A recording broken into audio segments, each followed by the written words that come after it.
Deep within the heart of Rome lay the headquarters of one of the empire's most feared units. Shrouded in mystery, they seemed to have begun as humble grainmen and couriers. Yet, as the tendrils of their reach grew, so too did their ability to covertly enact the will of the emperors. From enforcement and espionage to arrests and assassinations. They are often equated to the CIA or the Secret Service of antiquity. Yet, how much of this legendary reputation can we attribute to fact or fiction? To answer this question, let's explore the history of the Frumentarii.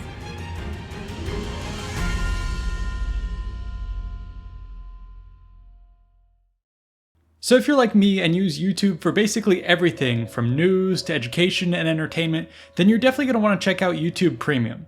It's a better experience and it helps support the channel. And a disclaimer before we get started, if you subscribe through the link in this post or the banner appearing in this video, I may get a commission.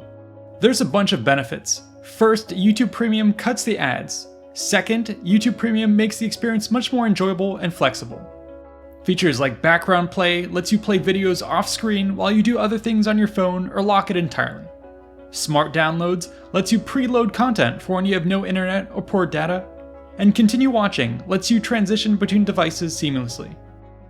Third, you'll get access to the YouTube Music app for ad-free, offline, and in-the-background streaming. There's many more perks included, but one of the key concepts is that part of your monthly fee actually goes in to directly support channels like Invicta.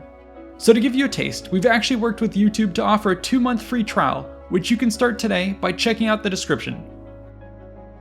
And please, if you do subscribe, use our link as Invicta gets commission from this program.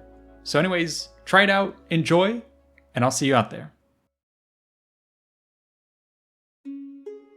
The origin of the Frumentarii is not well attested to.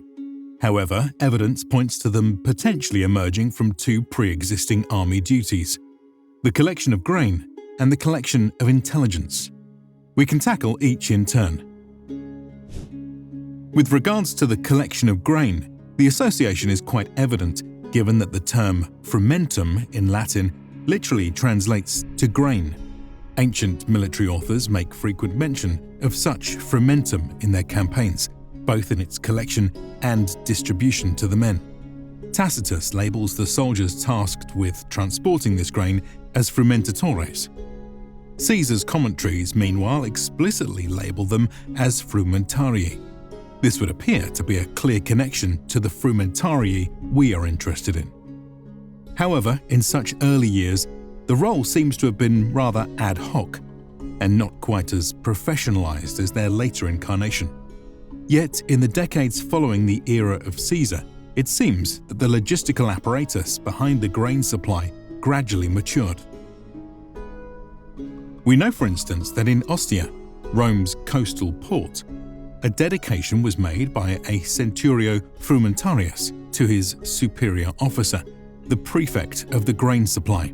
Presumably, such men were part of the important organization established to ensure the masses of Rome received their all-important food supply. A similar logistical group was likely also embedded within each legion's provincial fortress to ensure that it too was fed. Evidence for this appears in the form of a handful of funerary inscriptions, where we see soldiers self-identify as the frumentarius of their legion for the care of the grain supply. Yet the inner workings of these provisioning systems eludes us. What proves more confusing is that around the 2nd century AD, we see Frumentarii agents being associated with another parallel collection system, that of intelligence. This apparatus arose from the connective tissue which had grown between the various legions, their local governors' offices, and the central imperial government in Rome. In terms of the legions, these had already evolved a system of professionalized military intelligence. For armies in the field, this ultimately took the form of a 3-layered system which included the following: a close range of patrolling procursatores, a mid-range ring of scouting exploratores, and a far-reaching projection of spying speculatores. The existence of such units bred a talented pool of intelligence operatives with a robust set of standards and practices. While their reports and services would have been used by the legionary commander, much would eventually have filtered to the local governor, whose job it was to remain well informed about his province and its surrounding area. Such legionary reports, combined with additional sources, would then have been compiled, synthesized, and shared up the chain of command to the powers in Rome. This was done via an efficient courier network known as the Cursus Publicus, which ran across virtually the entire breadth of the empire. Thus, it seems natural that over the years, this intelligence pipeline would gradually develop its own bureaucratic organization. As it did so, the Frumentarii seem to have become involved, as can be seen in funerary depictions, where we see intelligence agents riding atop the messenger carts of Rome's courier network. Ultimately, how these two origin stories, one of men collecting grain and one of men collecting intelligence, may have emerged or evolved into one another is unknown.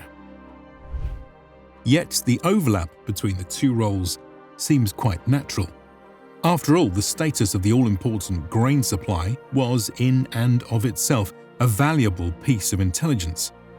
It was also true that the people involved in its collection, the farmers, merchants, and sailors, would have had a pulse on the goings-on of the world. Thus, agents travelling back and forth across the empire to supervise grain logistics or to collect and carry information could easily perform both tasks at once. Evidence of this dual role appears in one of the earliest epigraphic records of the Frumentarii. In a letter from an Egyptian archive dated to the early 2nd century AD, a man writes that he had sent a message, quote, "which Sempronius Clemens, the Frumentarius, will deliver." But, however the Frumentarii came to be, from the 2nd century on, we have quite clear evidence that they were established as a distinct group of operatives with a base in Rome. Now let us take a look at their organization, headquarters, equipment, and service history. We can begin with their organization. According to various inscriptions, the Frumentarii were apparently a collection of soldiers who had been detached from their legions to serve on this special assignment. The entire group, which numbered perhaps anywhere from a few dozen to 100 or so men, was organized into a unit known as the Numerus Frumentariorum.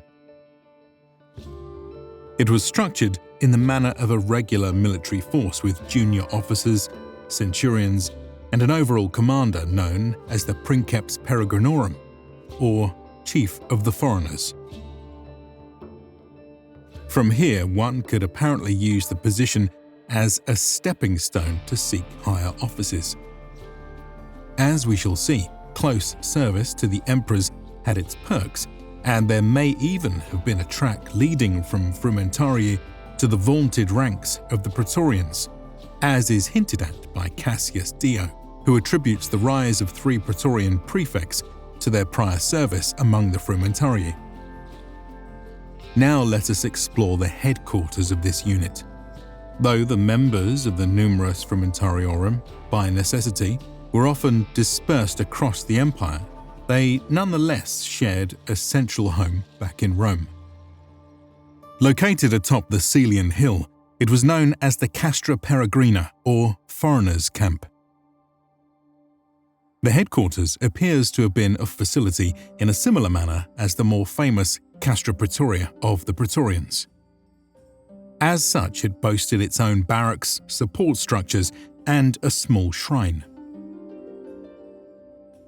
Records facilities may have been present, but it does not seem that the Castra Peregrina functioned as any sort of grand repository for the secrets of Rome. Rather, it would have been the various archives and libraries which housed much of the written work stored in the capital. There was also the Ab Epistolis, or Office of the Procurator, in charge of imperial correspondence, which may have acted to process information.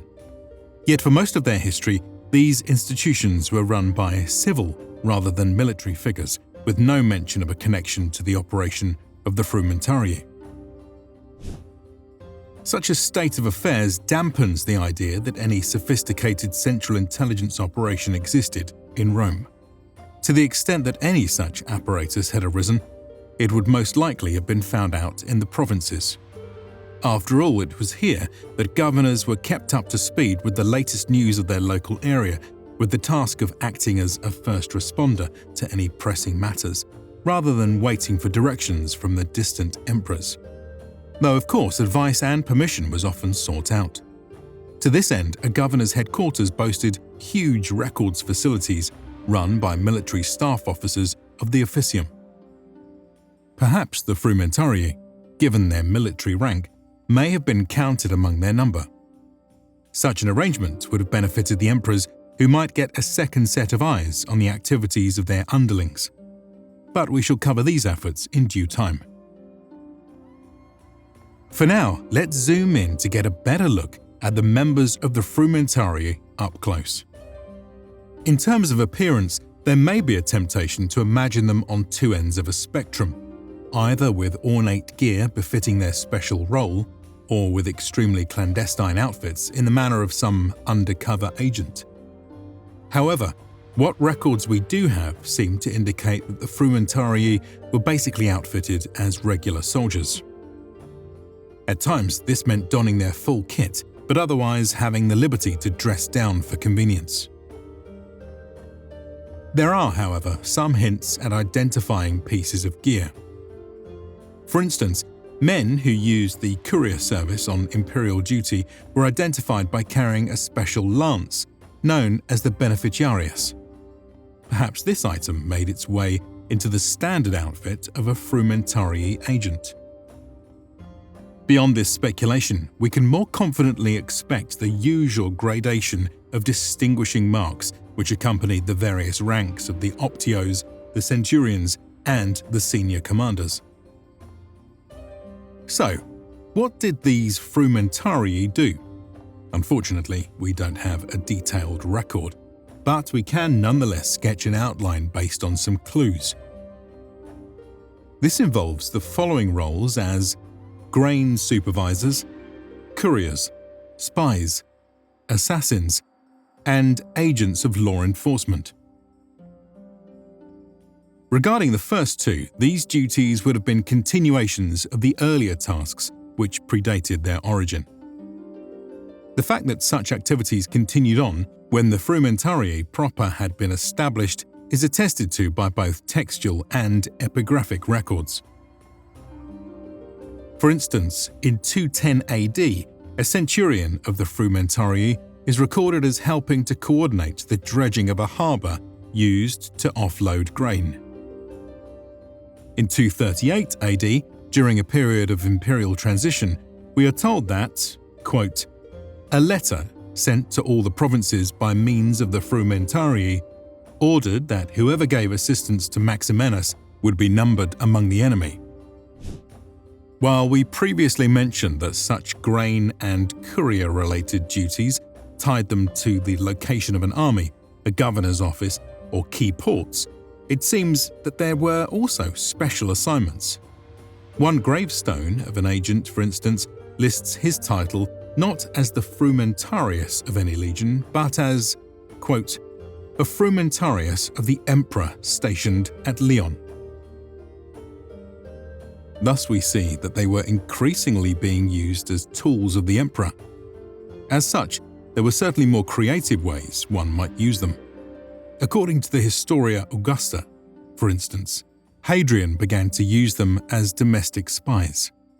The passage reads, quote, for he was inquisitive not only about his own household, but also about his friends, to the point of investigating their secrets through his Frumentarii. By intercepting letters from a senator's wife, Hadrian was apparently able to learn of complaints about the man's indulgent habits in Rome. The ensuing reprimand caught the senator off guard, leaving him to wonder how he had been exposed. Similar stories of domestic spying are reported with regards to the emperors Macrinus and Gallienus. Frumentarii apparently also listened in at the games and theatres to hear what the public had to say.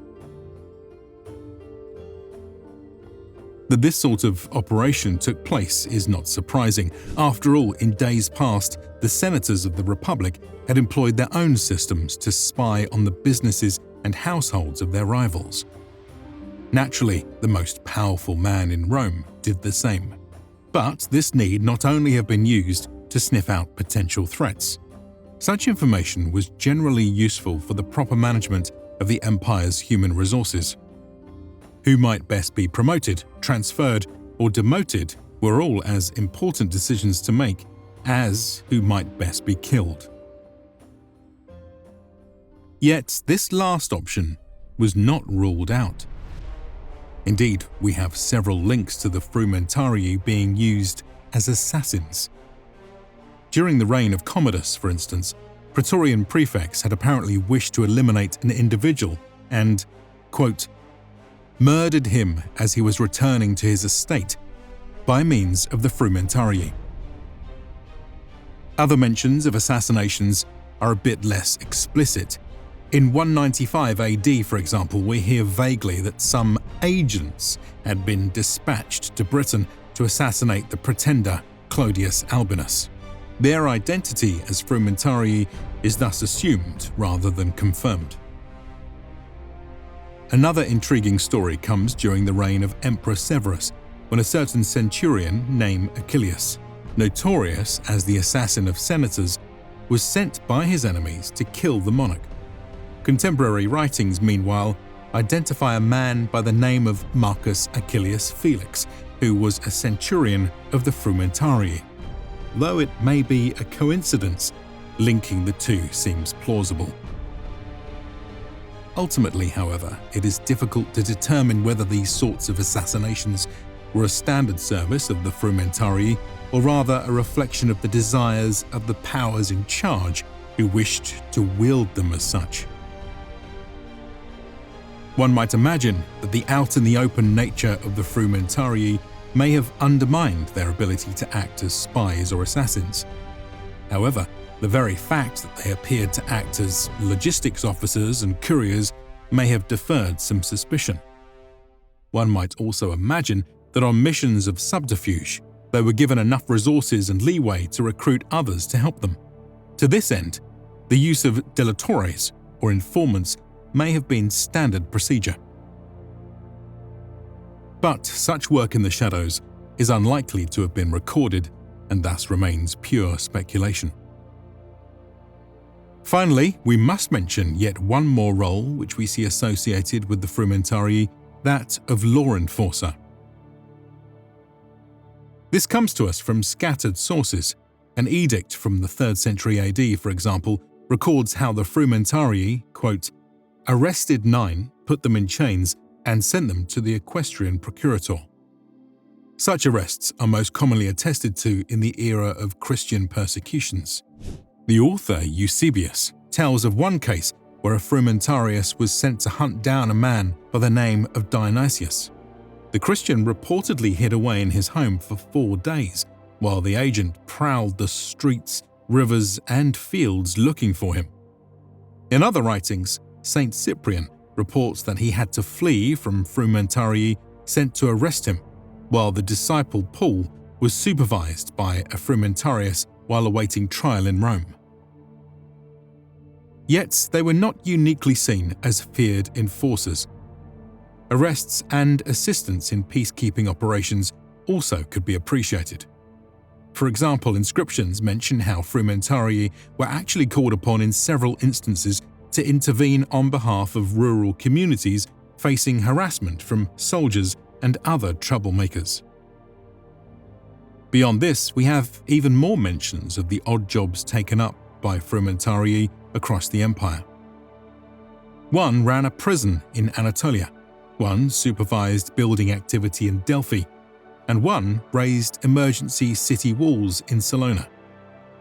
Thus we see how the Frumentarii were a quite flexible organization whose agents could be dispatched by the emperor or his governors to take on a range of roles on a quite ad hoc basis. Ultimately, however, it seems that this sort of runaway scope creep proved their undoing. By the end of the 3rd century, they had begun to run rampant with a notorious reputation for trouble.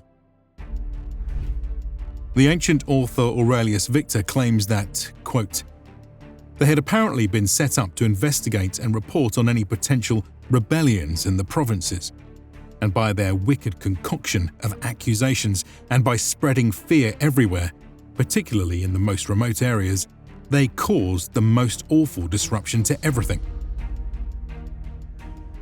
The end result was that their organization would be disbanded by Diocletian. Yet the need for such a security and information service did not disappear. Thus it was that they would eventually be replaced by the more rigidly controlled and bureaucratized institutions of the late Empire, such as that of the Agentes in Rebus. However, their story shall have to wait for another time. A quick reminder again that if you're a heavy user of YouTube like myself and you want to enjoy ad-free, in the background and offline streaming of content, consider YouTube Premium, and if you use the link in the description below, we'll get a part of the commission from your sign up. So check it out, enjoy, and I'll see you. We hope you've appreciated this deep dive into the ancient intelligence services of the Roman Empire. You can catch script previews and grab HD downloads of all our art by supporting us on Patreon and YouTube memberships. A big shout out to the current supporters and to the researchers, writers, and artists for making this episode possible. We couldn't have done it without this team and this community. If you enjoyed this episode, be sure to like and subscribe for more content and check out these other related episodes. See you in the next one.